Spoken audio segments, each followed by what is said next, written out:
Resuming debate, the Honourable Member for Saskatoon-Grasswood. Well, thank you very much, Madam Speaker. I'm going to share my time tonight with the member from Sarnia-Lambton. It's been really interesting sitting here listening to the debate because I have sat on the Heritage Committee for years and I went through all the testimony of C10 and C11. The only thing I actually agree is the former Heritage Minister knew nothing about C10, and that's why he was replaced. And I would say the current minister knows very little about C11, and he too should be replaced. So this is an interesting conversation that we're having here tonight. I say that because when you sit in committee and hear testimony after testimony twice a week for 4 years, it's kind of interesting. And you know what? It is true. This is a dumpster, this bill. We have seen it since day one from the former Heritage Minister who tried to explain it, and then it came to the House early in June, and then we shoved it off to the Senate only to have the unnecessary election, and the bill dies. So how serious were the Liberals on that? They had an election that didn't have to be called if C10 was so important. But no, you shove it to the Senate, call an election that didn't need to be called, and then the bill dies. Then we start all over. 2 years later, here we are again on C11. And they're still arguing the same points as they did on C10. So it's interesting. And you know, now we're dealing with the Senate's proposal on this bill. And I'm going to say this, Mr. Speaker, the Senate, in my estimation, did a fairly good job on this. They worked hard on this. They spent weeks on C11. They didn't like what we sent them, we being the House of Commons and our committee. They spent weeks going over this. In fact, they had 26 amendments that they recommended that this government should look at and should put into the bill. 26 amendments. That speaks volumes. You never get that many amendments from the Red Chamber.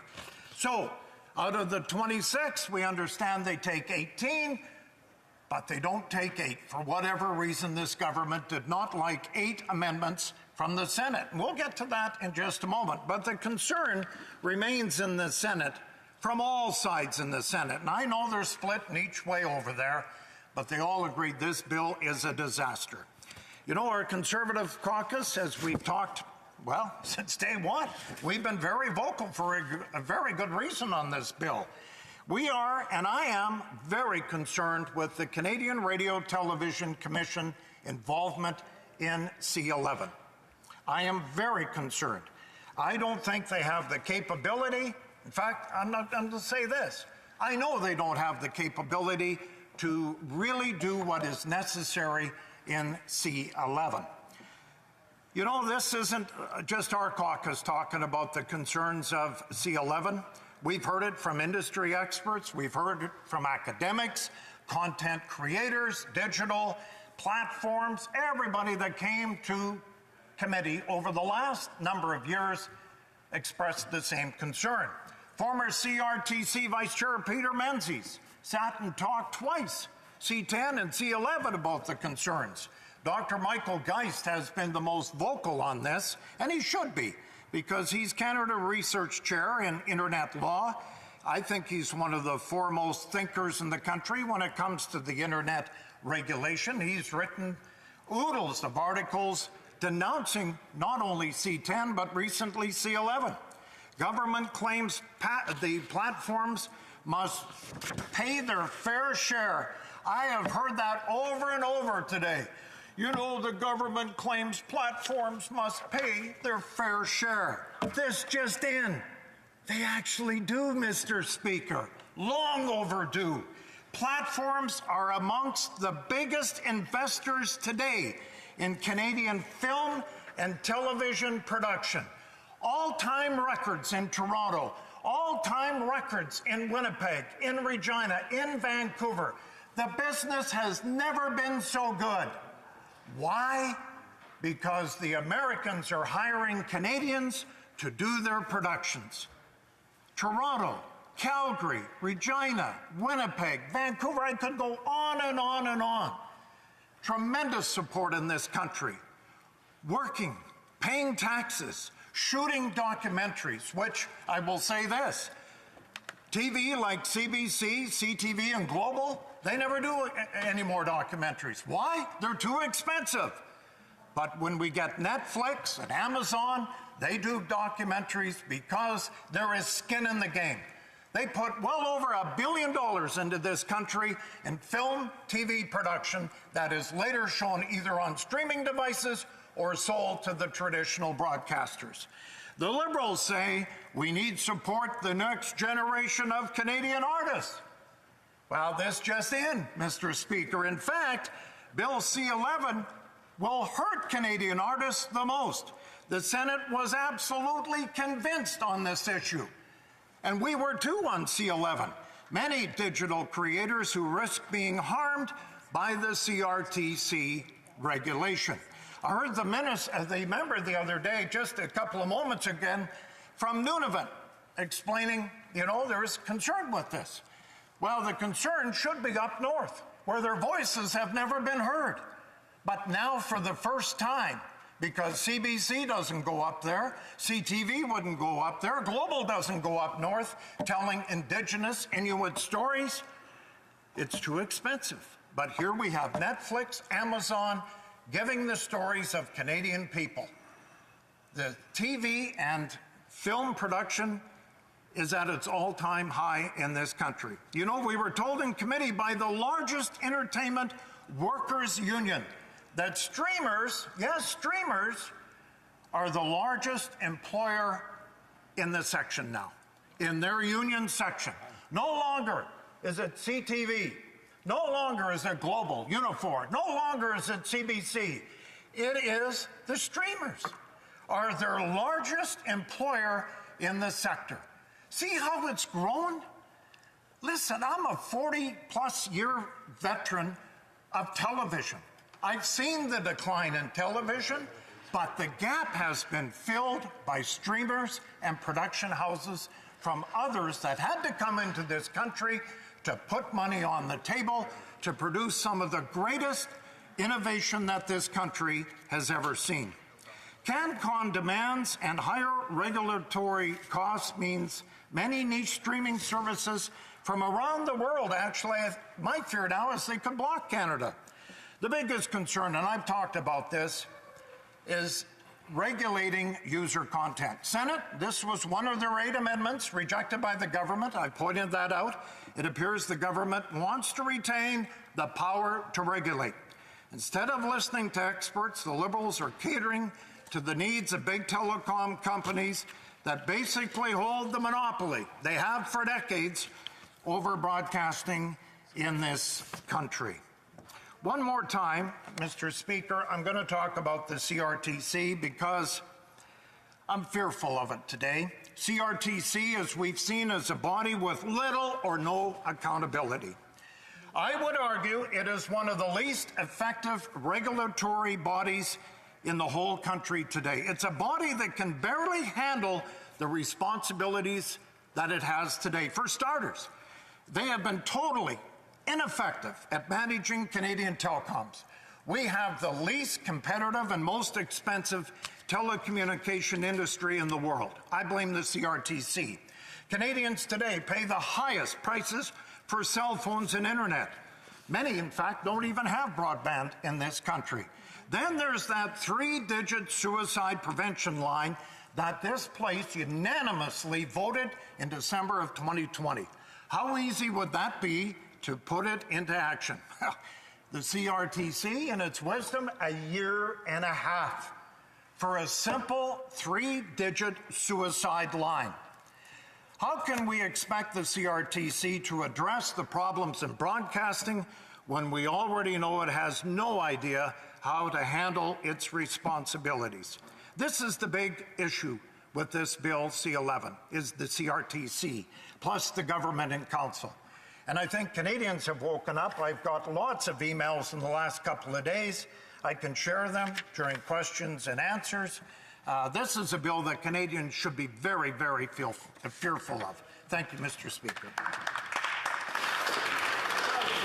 Questions and comments? Question et commentaire, the Honourable Parliamentary Secretary to the Government House Leader. Well, the member said that we should be listening to experts. I think that's what he said specifically. I know that I'm certainly not an expert as it relates to the culture and making sure that it's properly showcased throughout our country. But I'll tell you one individual from my riding who is. That's Gord Sinclair from the Tragically Hip. He came forward, this member must have seen his submission, where he said that this bill was critical in order to ensure the longevity of the arts in Canada. He went on to say that had there not been those CanCon requirements and a need for investments back into Canadian culture specifically, that they wouldn't have exist today. The Tragically Hip wouldn't have made it. So I guess, is he saying that Gord Sinclair is not an expert when it comes to Canadian culture and properly showcasing it? The Honourable Member for Saskatoon Grasswood. Yeah. Well, thank you, Mr. Speaker. You know, I did hear Gord Sinclair, and thank you for the Honourable Member for bringing him up. Yeah, there's a lot of Canadian talent that, you know, through the 60s and 70s and 80s, when radio stations were forced to hit 35% of Canadian content, you know, that made a lot of people in the industry successful. I mean, we could go for an hour here naming the successful people that, you know, CanCon did, very much so in the radio days. But I'll say this, there is no more, in fact, the department doesn't know how much C11 is going to bring in revenue-wise. They have no idea. But I can tell you over $1 billion plus has been put into this country by the big giants for production.